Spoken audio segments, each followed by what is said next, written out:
ચોરી અને એના ઉપર સીનાચોરી.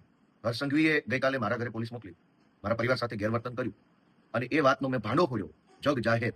તો સાંજ સુધીમાં એક બનાવટી AI ઓડિયો વાયરલ થઈ ગયો. અરે વાહ, તમને બધી ખબર પડી જાય છે.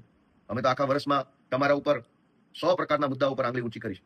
અમે તમારા વિરુદ્ધમાં કીધું કે તમે ડ્રગ્સના કારોબારની અંદર તમારી આખી પાર્ટી સંડોવાયેલી છે. કેમ અમારો ઓડિયો ના આવ્યો? અમે તો કીધું કે હર્ષ સંઘવી 8 પાસ છે, કેમ ઓડિયો ના આવ્યો મારો એમાં? અમે તો કીધું કે આ ડફોળ છે, કેમ ઓડિયો ના આવ્યો? ડફોળ છે એવી વાતચીતની પુષ્ટિ કરતો. અમે તો કીધું કે દારૂના હપ્તા તમારા ભાજપવાળા કમાય છે, કેમ ઓડિયો ના આવ્યો? તમારા ઉપર જ્યારે અમે સવાલ ઉઠાવ્યો ત્યારે તો કોઈ ઓડિયો ના આવ્યો કે હા આ વાત સાચી છે.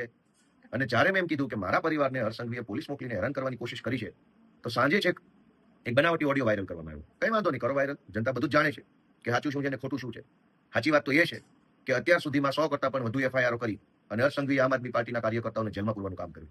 પણ કઈ વાંધો નહીં, અમે કોઈ તમારાથી ડરતા નથી કે અમે કોઈ તમારાથી કંઈ ભાગી જવાના નથી. તમારે અમારી ધરપકડ કરવી હોય તો આ ખુલ્લેઆમ જ ફરીએ છીએ, જ્યારે કરવી હોય ત્યારે કરી શકો છો. ડરપોક કંઈ, અમે તમારા જેવા ડરપોક કે કાયર માણસ નથી. અમે તો લડનારા હિંમતવાન માણસો છીએ.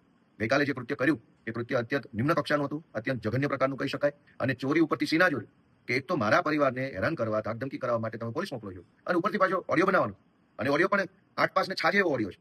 કોઈ ડફોળ માણસ, હલકી બુદ્ધિનો માણસ, નિમ્ન કક્ષાની વૃત્તિ ધરાવતો માણસ જેવો ઓડિયો બનાવે એવો ઓડિયો છે, જેમાં કહેવાતો જે કોઈ ભાઈ છે સામેવાળો એ પાછો મને કાયદાનું જ્ઞાન આપે છે કે હમણાં ઓલો નવો નિયમ આવ્યો છે, એમાં ઘરના ફોટા પાડશે, પછી એ ફોટા અપલોડ કરવા પડે. અરે ભાઈ 8 પાસ, આવું જ્ઞાન મને કોને આપવાની જરૂર છે? હું તો ઓલરેડી પોલીસમાં રહી ચૂક્યો છું. હું ઓલરેડી પોતે વકીલ છું. મને બધી જ ખબર હોય કયો નિયમ છે કયો નિયમ નથી. એમાં મને કઈ કોઈએ ફોન કરીને કહેવાની જરૂર જ નથી હોતી કે હવે આવો નિયમ આવ્યો છે. પાછો કહેનારો વ્યક્તિ એમ કહે છે કે બા ઘરે એકલા છે. ઓહો, આટલું બધી ફેબ્રિકેટેડ વાત. બા ઘરે એકલા છે કે નહીં એનાથી પોલીસને ક્યાં આમાં કંઈક લેવા દેવા છે? અને જાણે તો મને ફોન કરીને પોલીસે આગોતરી જાણ કરી હોય કે તમને ઘરે આવશે, આમ કરશે, તેમ